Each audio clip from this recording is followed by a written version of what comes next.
In this demo, I want to show you how you can easily bind to XML data sources to pull in hierarchical data and display that in the UI. Now, just like I said for datasets, I generally stay away from XML data binding because you're too tightly coupling the UI to the particular way that data is getting into your application.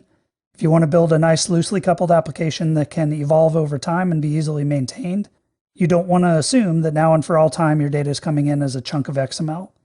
You want to separate that out into a data layer that produces objects for binding instead of raw XML. But with that caution in mind, let's show you how you can do it if you really need to. So down here you can see we've got a XA XML file that's really a dump of some of the customers and their orders from the XA database. That's going to be our data source for this. The window we're going to deal with is similar to the last demo, that we have a customers dropdown and we have some data bound fields on the current customer selected in that dropdown.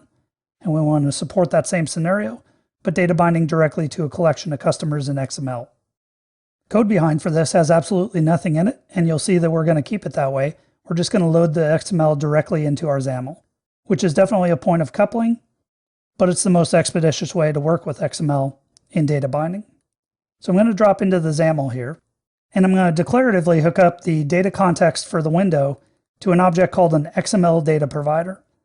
This is an object that you can point to an XML file with its source property. So this is really just a relative path within the project is how it's resolving that. And then from there, you can refine what part of the XML file this provider points to using XPath statements.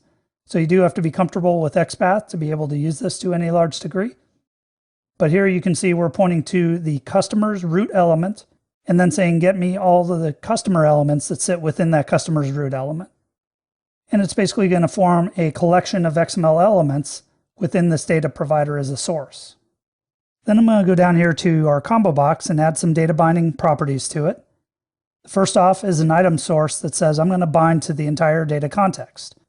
And that data context, again, was being set to a collection of customer objects through this XPath statement. Then we're able to say display member path and selected value path like we did before. But now, as opposed to these representing property names on an entity or column names within a data set, they represent either element names or attribute names on the current object. So it's going to look for an element or attribute called last name and grab its value, and it's going to look for one called ID.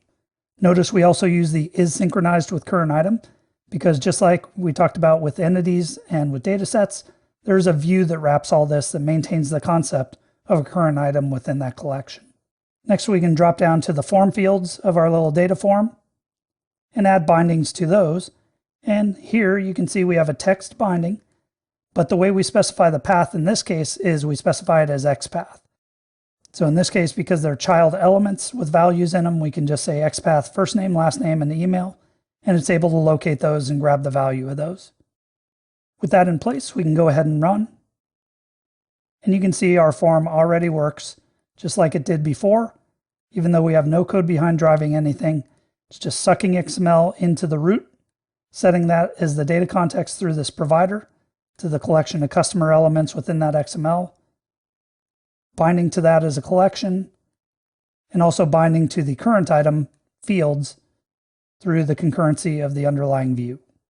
So this might work great if you have a flat data file that's provided to you in XML that you just want to data bind to. And it is even possible to do two-way data binding and push the values back in and then go and save that document off. But if you're really doing all that, you should consider putting some layers of abstraction there and not doing it directly against an XML file.